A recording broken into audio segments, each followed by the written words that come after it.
Vocês se recordam da passagem de Lucas, em que Nosso Senhor Jesus, porque só tem Lucas, com os discípulos de Emaús. Os discípulos estão viajando contristados. Não estão contritos, ou seja, arrependidos dos seus pensamentos equivocados, dos seus conflitos dispensáveis. E deviam estar mais contritos, arrependidos, introspectivos, reflexivos. Estavam mais contristados do que contritos, entristecidos com os eventos. Eu estou sentindo a angústia, a amargura das pessoas, a preocupação das pessoas, os desabafos das pessoas. Como estão preocupadas com demissões, falências, perda de contratos, preocupando-se com seus filhos, a subsistência de seus filhos, com parentes mais velhos ou com enfermidades crônicas, com receio de contraírem uma enfermidade desconhecida ainda, recém-estudada, agora, só recentemente estudada pela ciência. Dá para sentir o pavor lá fora. Para os amigos aqui, do núcleo dos Estados Unidos, eu falei recentemente. Um certo dia, isso acontece desde que nós viajamos para cá, mas nessa década de 2010, que eu passei períodos mais longos, e principalmente no inverno, e no mínimo ficamos 5 semanas, que foi 2012, depois fomos ficando progressivamente mais. 2016 para cá é que temos ficado períodos mais longos. O maior de todos, entre 2018 e 2019, ficamos 5 meses. Então, nesses períodos dentro do inverno, isso aconteceu várias vezes. Vocês sabem que com termostatos e sistemas de aquecimento as casas ficam equilibradas. Tem bolsões de maior calor, menor calor, mas eu passo andando pela casa toda, várias vezes senti isso. Mas por que eu estou achando que está tão frio? A temperatura está normal. Vou lá ao termostato, mudo de lugar, chego para outro ponto da casa. Ficar perto de uma saída do aquecimento. Está frio. Então vamos tirar a dúvida. Abro um aplicativo celular para ver a temperatura lá fora. Baixou. A gente sente o frio das árvores. Elas sofrem, os animais, os esquilinhos, os guaxinins, os cervos. A gente sente a dor deles. Quando eu vi com o Marconi a primeira vez, me acordei. Mami, chega. 2008 de dezembro de 2000. Mami, neve. Aí eu esperava neve, aquela coisa que todo mundo dizia, né? É mágico. É uma coisa linda nevando. Quando eu saí, meu Deus, lembra eu falando isso, Marconi? Meu Deus, a natureza está sofrendo, que dor, que dor, que dor. Isso não é lindo, isso é pavoroso. Eu via esteticamente a beleza. Eu tinha visto em filmes, em fotos. Mas quando eu presenciei, que horror, que horror. Eu me lembro que entrei no quarto e liguei o aquecedor bem forte e não adiantava eu sentir o calor para mim, porque havia frio lá fora. E aí foi quando eu pensei, lembrei de uma teoria famosa da sociologia e da economia, da chamada latitude das civilizações, que povos que tiveram que atravessar períodos pré-científicos com invernos rigorosos e demorados se desenvolveram muito mais, porque sofriam intempéries, vicissitudes climáticas muito mais graves. Em poucos meses de oportunidade para cultivo, para agropecuária, eles tinham que ter suficiente comida para alimentar suas famílias, seus animais e sobreviverem ao inverno. E nós, em clima tropical, aquela história, né, gente? Não precisa, né? Se faltar comida, eu vou pro campo aí, mato um bichinho lá. Tem uns cervos também de lá, o equivalente a cervos, né? Mas não exatamente na região da gente. Não, vai pro mato, pesca um peixe, aí então mata um tatu, tem sempre comida. Colho uma fruta, não preciso trabalhar, não preciso me esforçar, não vou passar fome. Extrativismo, mero extrativismo. Caçar e sair pelo mato buscando comida, nem preciso trabalhar. Há algo de interessante nessa teoria, porque ela desvincula de etnia, de grupo linguístico, etnia como raça também, e chama atenção para como as dificuldades nos amadurecem, como organização civilizatória também. Até isso, imagine como indivíduos, povos que passaram pela Segunda Guerra, mas passaram pela Segunda Guerra mesmo, como os americanos aqui, Mais de 1/10 da população nos anos 1940 saíram de território americano e foram para a Europa ou para as ilhas do Pacífico enfrentar os japoneses. Esse povo sabe o que é uma situação difícil e como enfrentar sem reclamar, e sim ficando mais estoicos e mais cooperativos. Então a gratidão, no outro nível, transformar quanto possível, Deus nos mandou problemas, é isso. Por que só acreditar? Voltando a um outro episódio que eu comecei a palestra. Os discípulos de Emaús, que estavam contristados, mas não contritos. Lamentando, que horror, nós esperávamos que ele fosse o Messias, que instaurar o eterno reino de Israel, ia ser o rei do mundo, como César, talvez como um papa da Idade Média, né? Eram reis dos reis, coroavam os reis. Napoleão Bonaparte tomou a coroa da mão do papa e se coroou. Não, você não vai me coroar, não, sou eu com a coroa na minha cabeça. Talvez um tirando a coroa da mão de outro tirano. Estou sendo exagerado, não sei. Eu acho que isso é o que faz haver tantos ateus e tantos jovens desesperando as religiões. Assim como da política. Porque nós vemos a corrupção se estabelecer onde há poder. O problema não está nas religiões. Vejamos como está o ambiente político. Onde há muito poder, ou o ambiente jurídico, onde há muito poder, o ser humano, com seu ego e sua soberba, corrompe-se. Há uma máxima bem conhecida: poder corrompe. Poder absoluto corrompe absolutamente, de forma absoluta.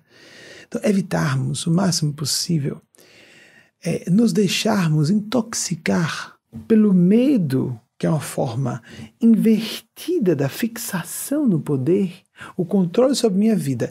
Eu sei exatamente como será meu próximo ano, vou planejar, vou comprar aquele novo carro e vou terminar aquele título e me caso em tal ano e vou parir o bebê como bebê pajé de Paris quando quisesse.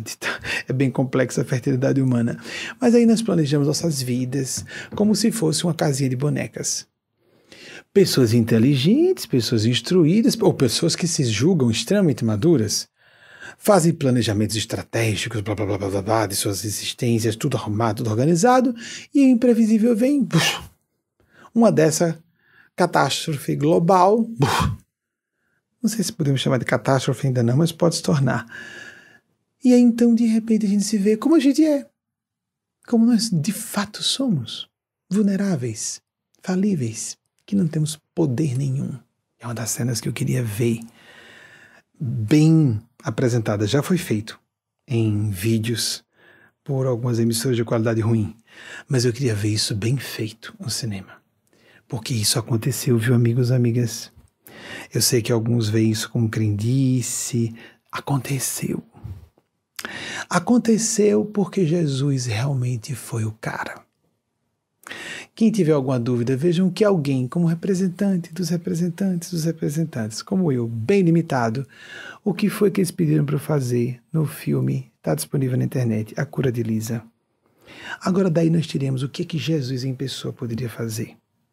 Então a cena da barca, a barca quase afundando, a água adentrando, como está narrado nos evangelhos, a água adentrando e Jesus dormia. Interessante, né? Jesus, um ser crístico em nível búdico de consciência, não se apercebeu. As pessoas acordam com qualquer ruído. Numa emergência, os nossos instintos animais nos acordam. Se a gente sente principalmente no meio de uma tempestade, e Jesus dormia. O que significa? Nosso Cristo interior adormecido. Nosso centro de consciência hebetado. Nossa lucidez obnubilada. Tomados de pavor, de medo.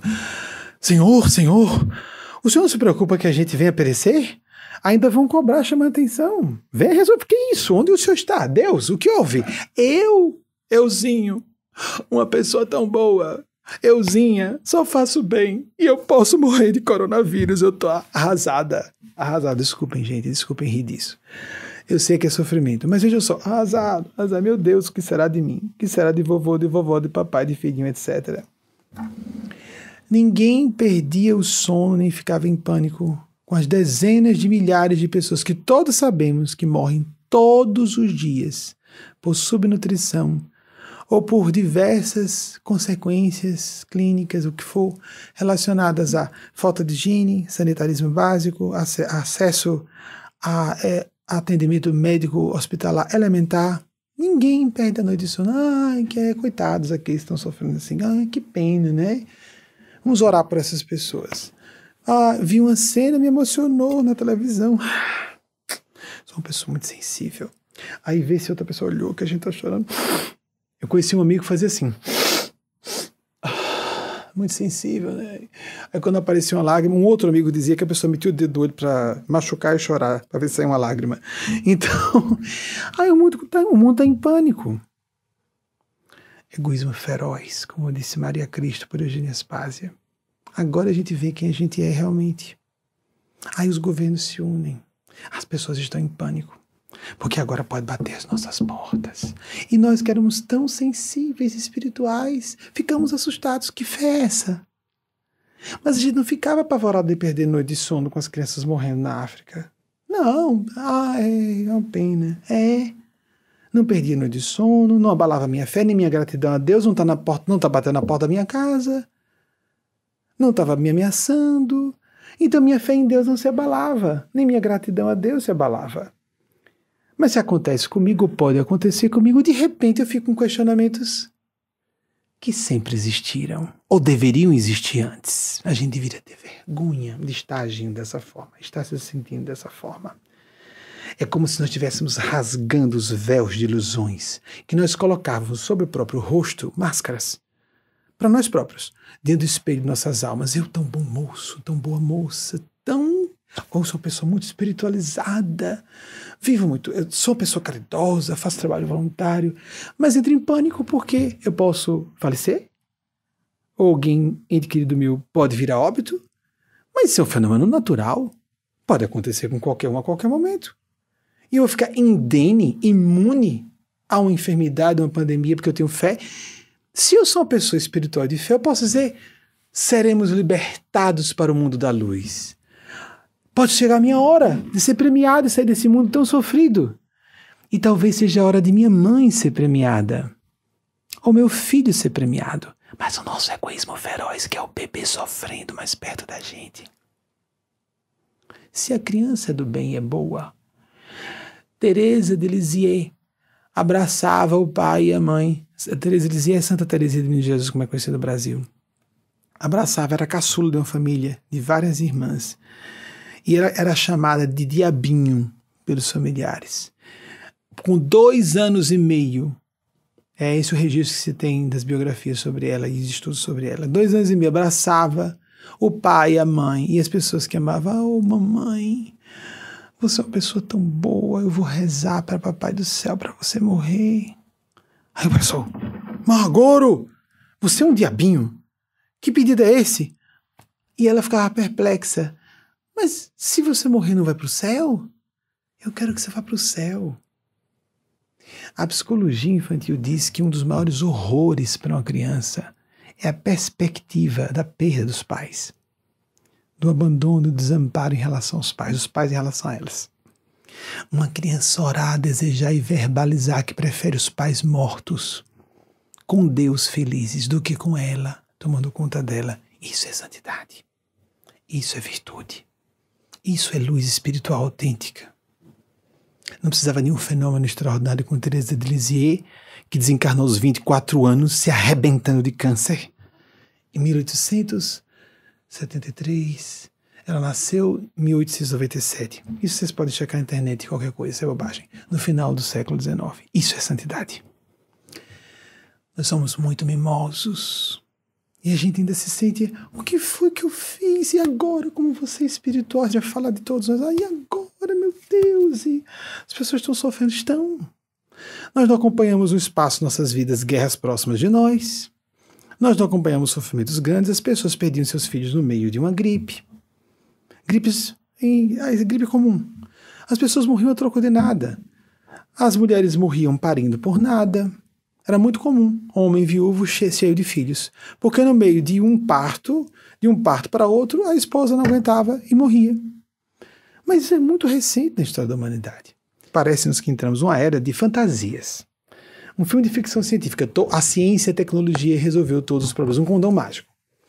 Agora, daqui a pouco, as pessoas estão achando que vão fazer download da sua memória para um clone e serei eterno. É uma série de fantasias infantis e a pessoa nem se dá conta disso. Sem nem se lembrar que clone, por exemplo, se for produzido em laboratório artificialmente, é o mesmo que um gêmeo univitelino. Gêmeo univitelino é um clone. Vocês conhecem gêmeos univitelinos? Eu conheci vários no correr dessa encarnação, com personalidades e caracteres completamente diferentes, nascidos com o mesmo genoma completo, não são irmãos fraternos univitelinos, com a mesma educação, pessoas completamente diferentes. O rosto, a gente olha, meu Deus, impressionante. De fora, a gente começa a conversar um pouquinho, conviver. Como eu sou bom fisionomista, a gente começa a notar diferenças. Como pode ter diferença no rosto se tem o mesmo genoma? Dá para reconhecer. Eu tive no lado materno, convivi por um bom tempo com que estão encarnadas as duas primas, duas irmãs gêmeas univitelinas, completamente diferentes. Em personalidade, tudo, perfil, gostos, tudo. E no início, quando elas eram crianças também, que elas são nascidas da década de 70, um pouco mais novas que eu me ficava surpreso. Como a mãe batia o olho, já sabia quem era Cláudia e que era Cristina e Cláudia. Como ela consegue ver o criancinha, né? Mas quando fiquei adolescente, meu Deus, como elas são diferentes, mas como se o genoma é 100% idêntico? Uma era mais espadaúda, a outra tinha ombros mais caídos, uma era mais disposta a atividades físicas, outra um pouco mais delicada. Isso para falar de alguns aspectos, os outros são sigilosos, né? Mas as duas são pessoas de bem, pessoas boas, apenas no sentido geral, né? Mas as diferenças eram gritantes. Mesmo que elas passaram um bom tempo no verão 1984-85, que aí é verão, aqui é inverno, né? Em Aracaju. E, meu Deus, tinha acabado de completar 14 e elas estavam com 12 anos. Era gritante a diferença. Não tinha como confundir, só com a voz a gente se confundia. Olhando nos olhos, o rosto, nada, não havia nada. E eram gêmeas univitelinas. Univitelinas porque as pessoas se confundiam. Eu que não me confundia por causa desses dois aspectos. A facilidade de perceber pequenas diferenças fisionômicas e de compleição, e principalmente a energia e a personalidade das pessoas. Aí a gente acha que vai criar um gêmeo univitelino e por isso vai ficar eterno. Hello? Eu perdi alguma coisa? Mas tem gente muito instruída, muito inteligente, que se permite fantasias desse gênero. Nós nem sabemos o que é a consciência ainda. Nós não temos ciência para dizer o que é a consciência. Nós mal entendemos como funciona o cérebro. Os bons neurocientistas sabem que alguma coisa processa o cérebro e essa coisa, o fantasma na máquina, falam os especialistas.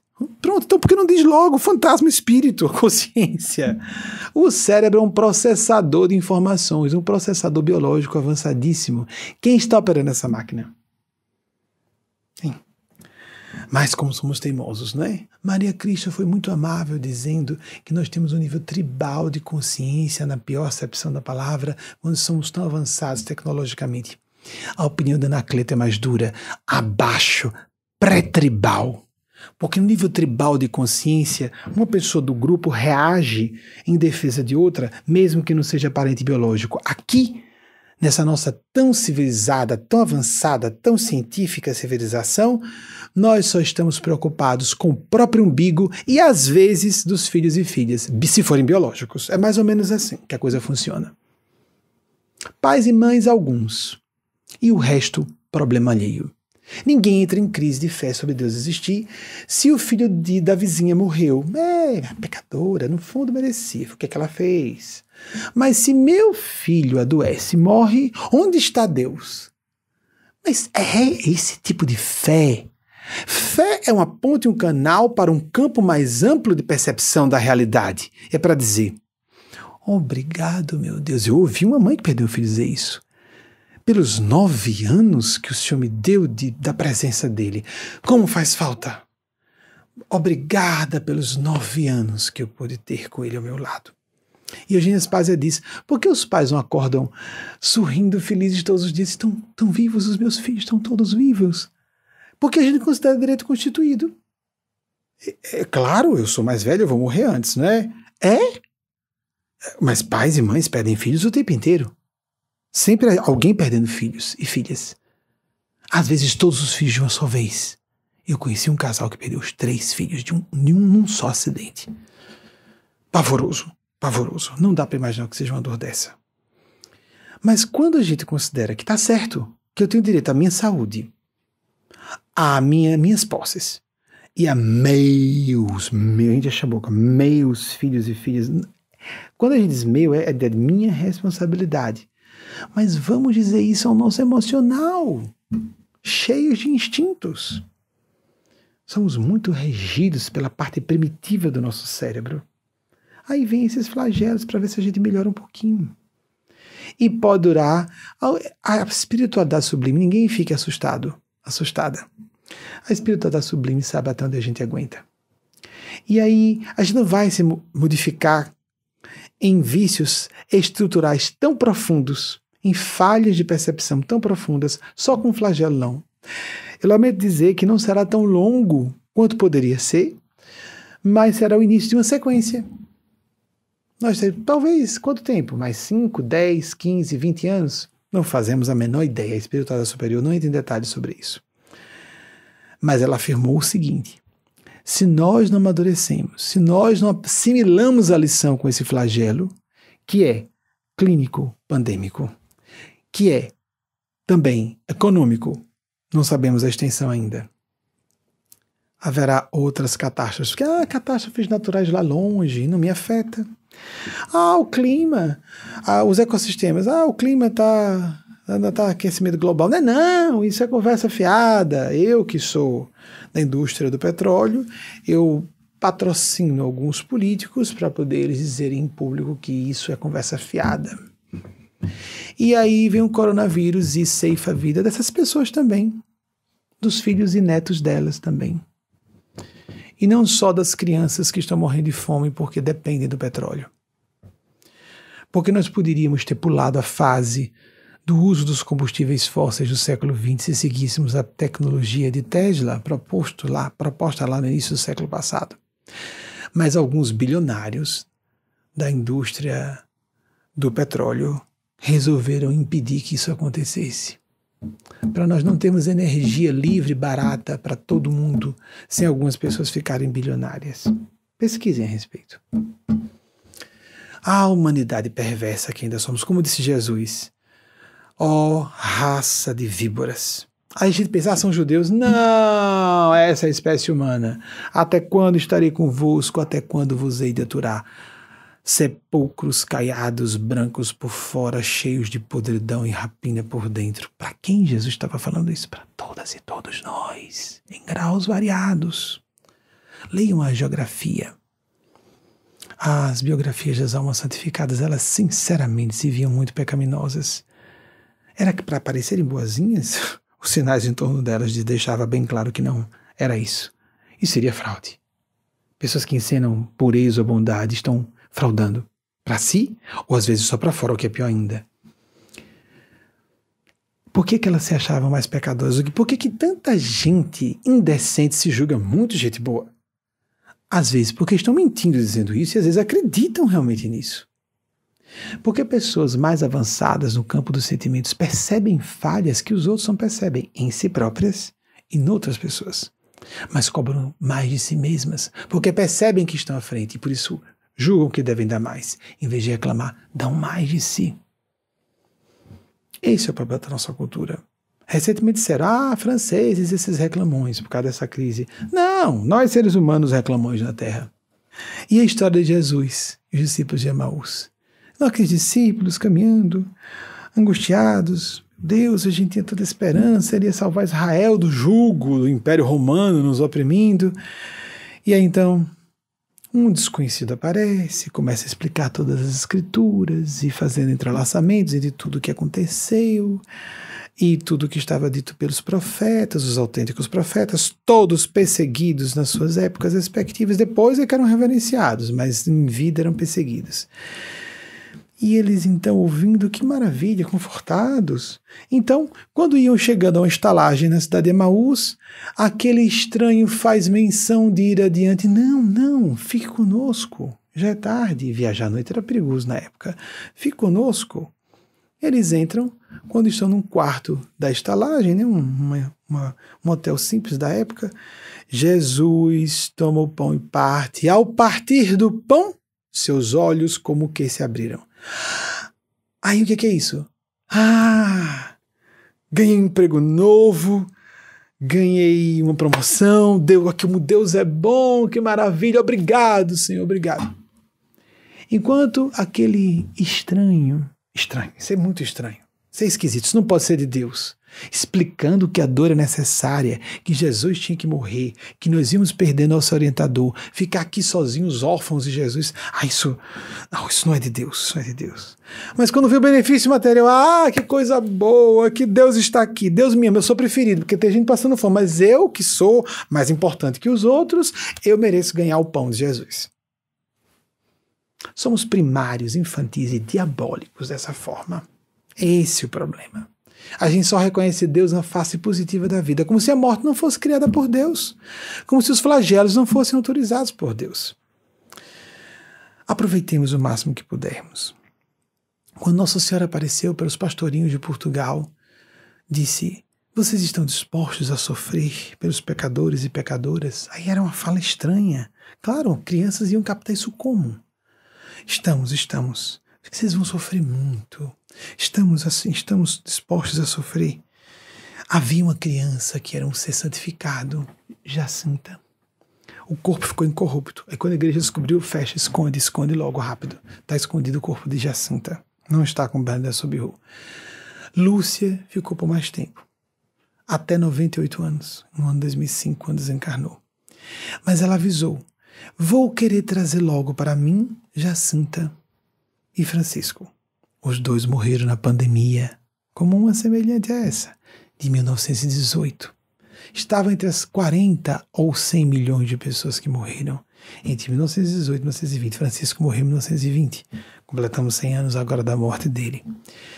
Morreu sufocando aos poucos de pneumonia, naquela época, sem antiviróticos, sem penicilina, sem nada, sem respirador mecânico. Morreu sufocando. Como muita gente morreu naquela época. Famílias inteiras fecharam suas casas. Hoje não vai ser assim.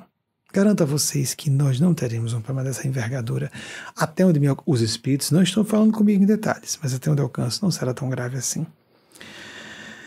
Sofremos os pecados do mundo. Sofremos as dores das pessoas, o pavor das pessoas. Serenidade. Hora de mostrarmos que temos gratidão a Deus por tudo que vivemos até hoje. Por tudo que podemos viver. É uma guerra coletiva por um mal comum, um inimigo comum, porque não fomos capazes de nos unir pelo bem comum, pela fraternidade universal. Somos uma humanidade. Que agora demonstremos a nossa fé. A fé é para momentos difíceis, obscuros, em que as coisas parecem perdidas. Não para momentos de celebração, de alegria. Isso é fácil. Isso é simples. Isso é pueril. Sejamos adultos. Adultas, maduras. A paz que Jesus disse: vos deixo e vos dou. Não vos-la dou como o mundo a dá. Ou seja, calmaria, falta de problemas. A paz verdadeira não é da estabilidade estática, e sim da estabilidade dinâmica. Busquemos mais inteligência, não só racional, mas emocional, para que a inteligência intuicional, emocional, espiritual, desperte nossas almas para quem realmente somos. Espíritos que podem estar em corpos ou sermos liberados deles. Isso, ou liberadas deles. E isso pode ser um presente. Isso é felicidade.